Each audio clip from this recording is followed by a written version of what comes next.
Well, welcome back to the channel, Old Cars New Van. Now this car belongs to Tom of THT Motoring, another YouTuber. We're supposed to be meeting up actually today to do reviews on each other's cars, so it'll be a real treat for me to have a closer look at this Allegro. The last time I drove an Allegro I was 17. That's quite a while ago. So for those that aren't overly familiar with the Austin Allegro, I'll give you a little bit of history. It was produced for 9 years between 1973 and 1982, directly replacing the old ADO 16, the BMC 1100 and 1300, that was predominantly sold as an Austin, but was also badge engineered as a Morris, an MG, a Wolseley, a Riley, you name it. The Allegro didn't get badge engineered. It was always just the Austin Allegro. And over 3 series, over 640,000 cars were produced, believe it or not. Obviously Series 1, which we have here today, Tom's example, being the first. The Series 2, which is the one that I had as my first car. And then finally, into the early 80s, the Series 3 as a sort of rollout model to try and make it look a little bit more up to date. All series used the Hydra gas suspension, which was a combination of fluid and gas. When this worked, it was brilliant. But I can recount that even my car, being 9 years old, the suspension system was goosed, and that's obviously a very expensive repair compared with more conventional springs and shock absorbers. But when it was working well, it did produce a very, very good quality ride. Obviously development from the previous hydroelastic suspension that was used on the BMC 1100 and 1300s. So the original design was by Harris Mann, pictured here, a very sleek design, looked fantastic. But obviously BL and the accountants got involved, and because the top models of the Allegro were going to use the 1750 E series engine, and to keep costs down, also they wanted to use the bulky heating system from the Marina, it simply became impossible to incorporate that low bonnet line of Harris Mann's original design, and the car became more bloated and bulbous, really, I suppose. 75 saw the introduction of the estate version. Now, this was just at the tail end of Series 1 production. In fact, 100 days before the end of Series 1 production. So a Series 1 estate is probably the rarest of all the Allegros you can find. They continued the estate into Series 2 and 3. In this standalone video, Tom's very kindly brought the Allegro up to Sunny Jim for us to have a closer look at. Now, for long-term viewers of this channel, you will know that my very first car at age 17 was an Allegro. It was a slightly later one than this. Mine was a Series 2, 78 on the T. This is one of the very last Series 1 cars, 75, I think it's September 75, on the P. I must admit, I slightly prefer the details of the Series 1. I think this sort of vertical chrome grille on the front is much nicer than the sort of plastic one you got on my car. But yeah, what a rare survivor, and what a treat to see it, because the last time I even sat in an Allegro I was probably 18. So it's a real trip down nostalgia road for me today. So Tom from THT Motoring, please go and check out his channel, the Allegro. Yes. Tell me about this beautiful 1975 Allegro. Yeah, well, it's one of the last of the Series 1s. It's September 75. Fantastic. And in October was when they brought out the Series 2. Which, of course, is the one that I had. Yeah. As my first car in 87, yeah. Yeah, there's not that much difference between them. It was more facelifted grille, and they made the back more roomy, although it's not too bad, really. No, I had a little sit in I couldn't tell the difference. Yeah. But it was interesting that this is the Deluxe, which, of course, is... Well, basic. Yeah.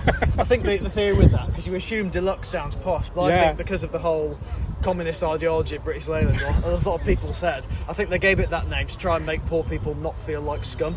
Fantastic. Yeah, that's a good theory. Which is what a lot of them, with the strikes, I think there was that sort of class inferiority complex, and we thought, let's make everything sound good. Yeah. So good idea, I think. Absolutely, and it's just fantastic to see one because, of course, they are rare now. They were never designed to last, I think, is the fair assessment. So to see one still on the road is absolutely great.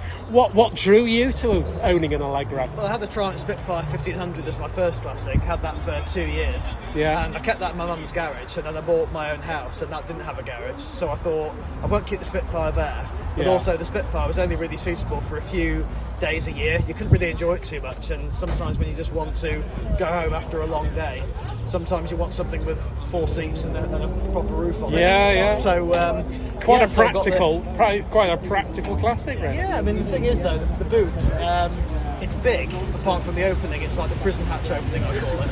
Because again, they didn't put a hatchback on this. But no, they were worried about taking sails off the Maxi, weren't they? It was something bizarre. else I've heard as well was apparently having a hatchback then was not seen as a good thing. It was seen as slovenly and not very status symbol. Whereas if you had a boot, you were seen to be more important. Oh, I don't interesting. know how that works, but that's how they saw things back then. Yeah, but absolutely. That was the biggest mistake with this, I think. They never put a hatchback on it because it would have made it even more better to live with. Oh, fantastic. Gosh, this takes me back. Now, the dashboard is similar and different at the same time. The Series 2 that I had a slightly different binnacle in front of the steering wheel, but the rest of the dashboard is absolutely identical. Because this is the 1.1 Deluxe, bottom of the range, you didn't get carpets, just sort of rubber matting. Mine did have carpets. Mine also had full covering of the door cards. But it's lovely that Tom has put the period correct Tiger covers over the vinyl seats, possibly to save that rather hot experience on a sunny day. But yes, the Deluxe, you didn't get the full covering of the doors. You got obviously body colour up here, whereas on the higher models that was covered. Sitting in an Allegro for the first time in 38 years. Goodness me, this takes me back. The very basic heater controls, but you know, they worked. 2-speed fan, all good. Little ashtray, because it was the 70s. They all had that. And you did get a heated rear window on this particular model, so it wasn't all bad. But yeah, that gear lever, gosh, 1, 2, 3, 4, lift, reverse, remember that? Don't know if that's coming out in the sunlight. But of course, these famously, when they were first launched, had what was called a quartic steering wheel, which was sort of squared off circular wheel. Of course, it only lasted 18 months, but it was sort of, you know, always referred to by people at Allegro. So that's the one with the square steering wheel. And of course, these days, the modern Audis, that's all the rage. They've all got that. Yeah, sitting in the rear of the car. Remarkably spacious for a small car, I have to say. But it was of that weird time where, of course, all of these companies were merged into British Leyland. So you had the Morris Marina competing directly with this, the Austin Allegro. You could even say the Maxi was a competitor to a degree. And of course the Triumph Dolomite as well. So yeah, the internal competition within British Leyland, and of course that was one of the reasons why they probably got into such financial difficulty. Right, okay, right. Wow, this is the first time driving an Allegro since I was 18 years of age, so this is a heck of a treat for me. Like a trip down memory lane. Everything feels exciting, but also strangely familiar, which is hardly surprising.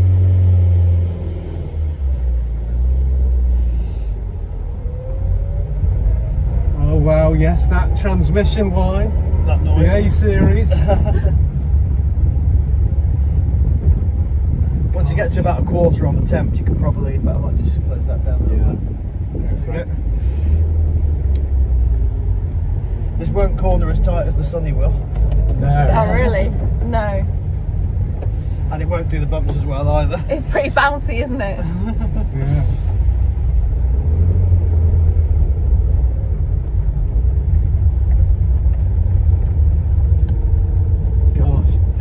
It's like I'm 18 again. It's extraordinary. Is it? Not driving like you're 18.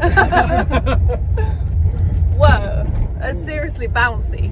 Oh yeah, it will be. Yes. The hydrogas will get redone this year, but yeah, it's a bit of a bouncy setup, this one.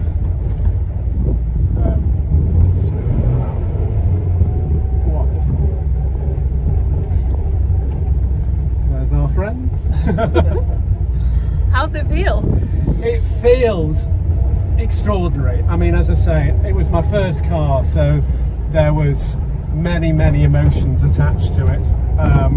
Some of which were frustrating at the time because the one I had wasn't a particularly good example, in the sense that it was about 9 years old when I had it, and it was, you know, needing a lot of work, in the sense of it was, you know, an elderly car, and hadn't really been well maintained. But yeah, you've always got fond memories of your first car. I mean, it's, you know, there's only one car that can be your first car, isn't there? So to drive one again after all these years is just fantastic. It's how long's it been now since you last drove on the Allegro? well, I was 18 in 1988. Wow. So yeah, I'm 56 years of age now. So it's nearly 40 years then. So it's nearly 40 years. Yeah, 38 years. Because I swapped it out after about a year and bought a Volkswagen Polo. Okay. Which was my second car. The bread van, right? The bread van. Oh, yes. those ones, yeah, the 80s ones. Very first one, CCM 985X. In yellow. In yellow. And my brown Allegro was FTU 2T. Nice. Which would have been a rather nice registration number these days. Worth a lot. Yes, sadly the car no longer exists. I have looked for it, but to no avail. But, well, a lot of them were cannibalised for mini parts. Absolutely. No, I didn't know that. Yeah. Same engine.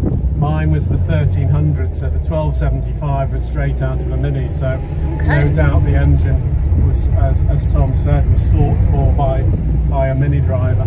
Probably take the choke off now. Yeah, there we go. Ah, it's lovely. It's a nice, yeah. Yeah. A real blast down memory lane. And as I say, the first time I've driven an Allegro, have you seen how low geared it is? I know. It's very good for you know, slow sort of city driving. Yeah. Because you can just crawl along in a traffic jam with everyone else having to dip their clutch all the time. This just keeps on going. Absolutely. There's view ahead, viewers. Still some cars here.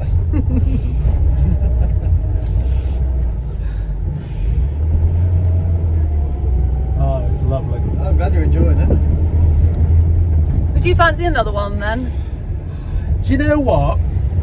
Because there's so many cars and so little time, Yeah? I think it's best left as my first car. Okay. Do you know what I mean? Yeah. Because, you know, 56, I probably won't be driving when I'm 86, so I've got 30 No, you years will be. You will be. to own a whole load of cars and experience them and drive them. And I've already done an Allegro. It's lovely to drive one again, and it's a real treat and privilege to have a go in Tom's. But, you know, Only so many seats on the bus, right? there's only so many seats on the bus. That's right. And when you take on a car, to do it justice, you've got to keep it a reasonable length of time. You tried the horn as well. You press it on the. Yes, it's there, isn't it? Yeah. I'll do it when we're round the roundabout, so as not to frighten the locals. Here we go for a horn test. Not the most masculine horn in the world. Toot toot. It's just like mine was. I remember that. But it's like I think the horns have become quite Germanic now. That this one's just a polite. Yes. Yeah. Just a klaxon and going Achtung. It's pretty subtle, isn't it? Very subtle. Oh, here we go.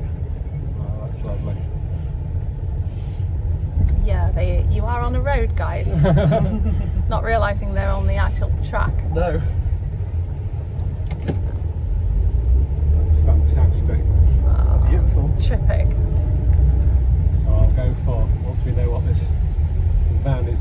go for reverse and see if I can park it. Let's see. Let's keep going. Keep going. Yeah. Let's go and stick it down here out of harm's way, shall we? Okay. Not too sure what he's doing. Shoulder check and stationary. Okay. So, lift and then reverse. There you go. Straight away. Straight in. Old habits. These actually work as mirrors for an old car. This the only classic car I've driven where the mirrors actually The come. mirrors are really mirrors. good, actually. Yeah. Absolutely fantastic. I'm saying fantastic a lot. Aren't I? Yeah. You're excited. There we go. Such a trip down memory lane. Thank you, Perfect. Tom. Oh, no problem. Thank Glad you you. enjoyed it. So Wow. many thanks again, Tom. It's been an Thank you very absolute much. blast. And for the sunny drive as well. Oh, you're more than welcome anytime. Check out THT Motoring, and thanks for watching, and please like and subscribe as well with more videos to come.